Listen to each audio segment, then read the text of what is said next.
खबरदार जो तुम गई, कोई जरूरत नहीं है, मैं उनसे बात कर लूंगी। अम्मी आपको कोई जरूरत नहीं है उनसे कोई भी बात करने की, मैं उन्हें हाँ कह चुकी हूँ। तो जाओ, चली जाओ, खुद ही धक्के देके तुम्हें निकाल देंगे वहां से। कोई नहीं निकालेगा मुझे धक्के देके, अभी भी मैं खुद आई थी अपनी मर्जी से। तो उन्होंने हालात ही ऐसे पैदा किए ना कि तुम खुद आ जाओ। तो मैं और क्या करूं अम्मी, मीरू भैया का घर भी तो मेरी वजह से खराब हो रहा है। किसी का घर खराब नहीं हो रहा। उरुसा को अपने माँ बाप को समझाना चाहिए कि आंख बंद के वो मुंतहा के हर बात में यकीन कर रहे हैं। वो बेचारी जितना स्टैंड ले सकती थी ले चुकी है। मेरी बात सुनो, अगर ऐसी बात है तो इमाद को कहो कि तुम्हारे लिए अलग घर ले। आप कैसी बातें कर रही हैं अम्मी, आपको हो क्या किया? कैसे लेके देगा वो मुझे अलग घर? अभी उसके पास जॉब नहीं है, गाड़ी नहीं है, आप कह रही है कि वो घर ले ले। तो ठीक है, जाओ जलील होती रहो वहां पे।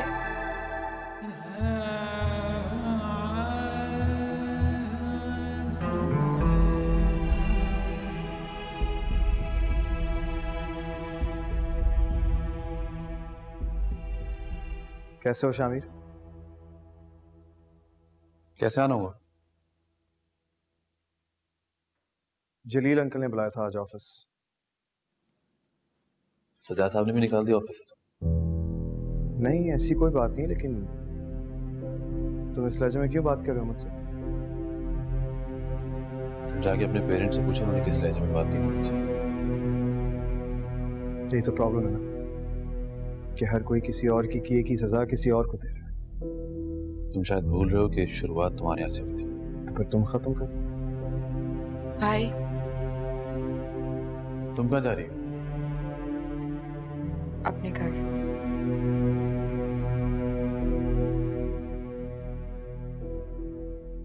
आनिया, इस घर में तुम्हारे लिए कोई जगह नहीं।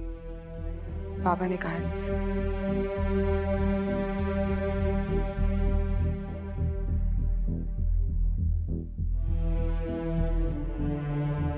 आनिया बीबी, आपको बड़े साहब बुलाए।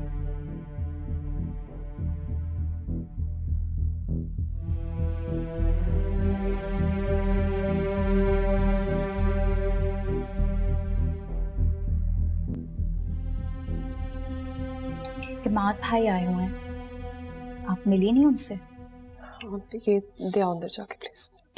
आप खुद ले जाएं। मेरा मिलना शायद अच्छा ना लगे किसी को। भाभी क्या हो गया है? क्या घर है, मेहमान से भी नहीं मिल सकते क्या? मैं भाई से बात करती हूँ, जरूर उन्होंने कुछ कहा होगा। नहीं, उनसे कोई बात मत करो प्लीज, उनसे बात नहीं करो। आपका कसूर क्या है इस सब में? आपको किस चीज की सजा मिल रही है? ये अपना फजूल लेक्चर बंद करो और जाके बाप को कॉफी दो।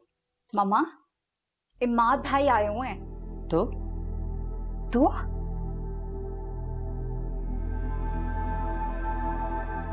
आपने रुसा भाभी को मिलने से मना किया ना? तुम भड़का रही हो सर। आई स्वेयर मैंने कुछ भी नहीं कहा। मेरे को एमी बताओ इन्हें। दीजिए मुझे, यहाँ तो किसी से बात करना भी जुर्म है। किसी ने कुछ नहीं कहा है मुझे।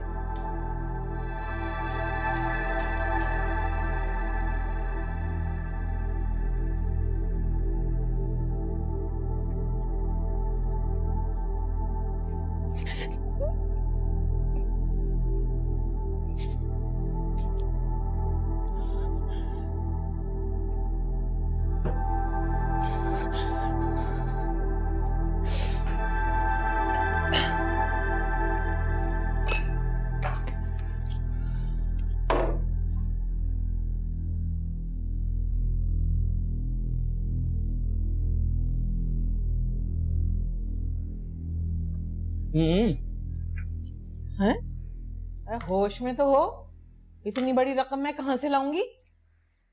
अरे तुम्हें कौन कह रहा रूही बेगम, तुम्हारी बेटी है ना मुंतहा, उसके ससुराल वाले माशाल्लाह इतने पहुंचे हुए लोग हैं।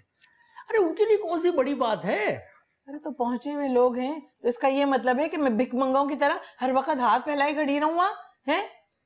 वैसे भी मुंतहा ने अब मजीद रकम देने से बिल्कुल मना कर दिया है। अरे रूही बेगम, ये क्या कह रही हो तुम? मैंने तो इस आश्रम में 50,000 रुपए जमाल भाई से उठा के एडवांस दे दिया। अगर 3 दिन में वो माल नहीं उठाया वो पैसे तो डूब जाएंगे। देखो अगर हमारा कारोबार चल पड़ा तो आहिस्ता आहिस्ता करके सारे पैसे वापस करने ही है ना हमने। हाँ, पहले जैसे दे दिए ना तुमने, हैं? बड़े कारोबार जमाए और बहुत कमा कमा के मेरी हथेली पे धरे, जो अब धर दोगे। छूटे कहीं के। अरे रूही बेगम, देखो पहले की बात कुछ और थी।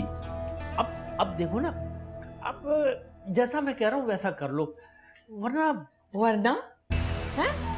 क्या करना वाले तुम? क्या? ठीक है, फिर नताइज की जिम्मेदारी तुम दोनों माँ बेटी पर होगी। क्या क्या कर लोगे तुम? क्या करोगे? अब मजबूरन मुझे उसके ससुराल जाके तुम लोग के बारे में कुछ बताना होगा कि क्या क्या चाले चल रहे हो तुम लोग। इम्तियाज मुगल, तुम बहुत कमीने आदमी हो। खबरदार जो तुमने अपनी ये गंदी जबान कहीं जाकर खोली, बंद करो अपनी जबान। हाँ,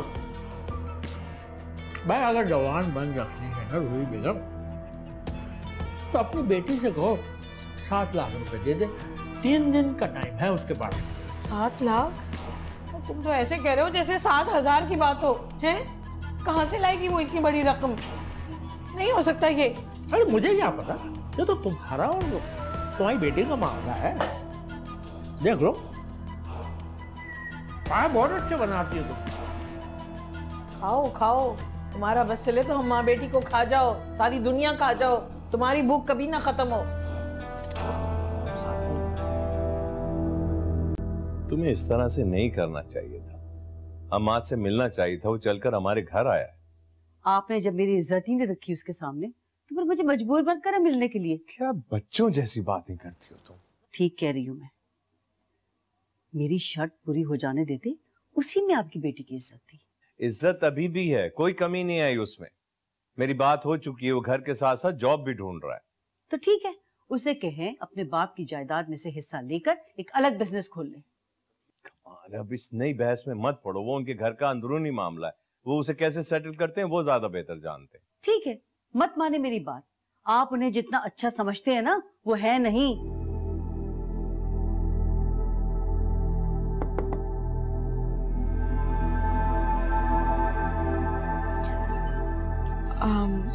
अम्मी मैं फिर चलती हूँ, खुदाफिज कहने आई। अच्छा बेटा, खैर से जाओ। और सुनो, हमसे कुछ छुपाने की जरूरत नहीं है। हम तुम्हारे माँ बाप हैं और ये तुम्हारे अब्बा का घर है। तुम्हारा जब दिल चाहेगा तुम आ सकती हो। चले वो। अच्छा बेटे जी, ये लो, ये कुछ पैसे तुम्हें काम। इसकी जरूरत नहीं है अब्बू। बेटा ये ले लो। बेटा ले लो, अब्बा खुशी से दे रहे हैं अपनी। जीती। चले, अल्लाह हाफ़िज़।